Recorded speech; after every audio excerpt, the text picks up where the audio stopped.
Yeah, Matthew chapter 13, starting at the beginning of the chapter. Yeah, Matthew 13.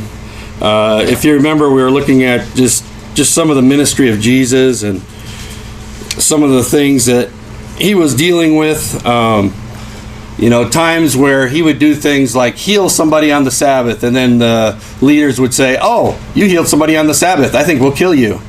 Or he had cast out a demon out of someone and that was blind and deaf, and then they could see and hear, and they would say, "Oh, he's using the power of the devil to do those things."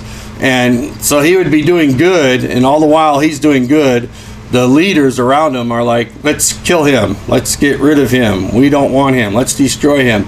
And then they would look for ways that they could trap him. They would, ask him questions. And then they even went so far as to say, "Hey, Jesus, we'll see a sign from you. Come on." I was like, "Chop, chop, Jesus, give us a sign. Hurry up." And he's like, "No sign's going to be given to you except that of Jonah. In the same way Jonah was 3 days in the belly of the fish, the Son of Man will be 3 days in the heart of the earth." And he starts doing these proclamations and these judgments against some of the cities where he's doing the miracles. And Capernaum, he hits really hard, and he says, "Woe to you, because if the works were done in Sodom that were done here, Sodom would still be here today. Sodom wouldn't have gotten destroyed." And Capernaum was kind of his base of operation in Galilee after the people of Nazareth kind of turned against Jesus and kind of pushed him aside. If you remember, Nazareth was Jesus' hometown. And when he first started his ministry and he first started sharing, and he's reading out of the prophet Isaiah, and he's talking about the Spirit of the Lord is upon me, and he's sharing things with the people. At first, they were like, "Wow, this is pretty cool. Here's someone we know that's got an anointing of God. Here's someone we know that, but then he starts to go into more depth of the realities of God, and he starts talking about how God healed a leper that wasn't Jewish.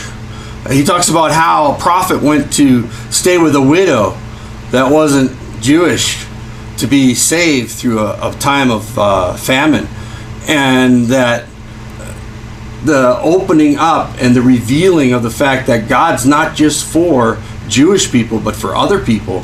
And he starts sharing that kind of stuff, and all of a sudden the same people that were like, "Hey, Jesus is cool, isn't it great, he's one of us," they wanted to go take him and throw him off a cliff and stone him. He wasn't saying anything wrong. He was speaking truth, but they didn't want to hear the truth. And later in his ministry, when he comes back to his hometown and he's going to minister, there's very little he's able to do. He's able to share a little bit, only a little bit. He's able to heal a little bit, only a little bit. But their unbelief is so strong that Jesus himself could not have an effective ministry in Nazareth.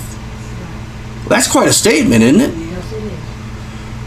Lack of faith, lack of belief, unbelief, rejection of the word caused Jesus to have an ineffective ministry in Nazareth.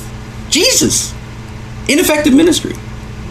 And so he kind of moves out of the Nazareth area, doesn't really go back there, and Capernaum is kind of where he sets up his base of operation. And Capernaum was right by the sea, and it was also the town that James and John came from, Andrew and Peter came from. This is a town where Jesus heals Peter's mother-in-law, I believe it was. And so that's why when he starts saying, "Woe to Capernaum," that's why he can say that, because, man, he's there doing lots of stuff.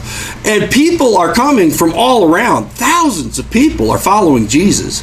And that's when we really need to get in our head what it looked like when Jesus was ministering, because we see the little movies on Jesus or passion plays or something, and there's this little crowd of people around him. There were thousands of people that were coming out and following Jesus. I mean, you'd look at a countryside and it'd just be full of people coming to see Jesus.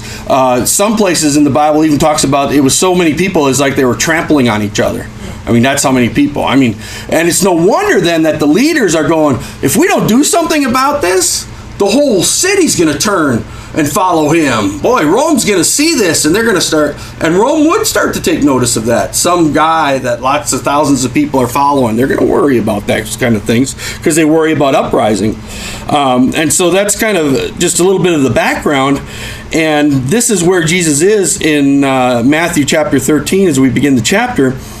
And it says, that same day Jesus went out of the house and sat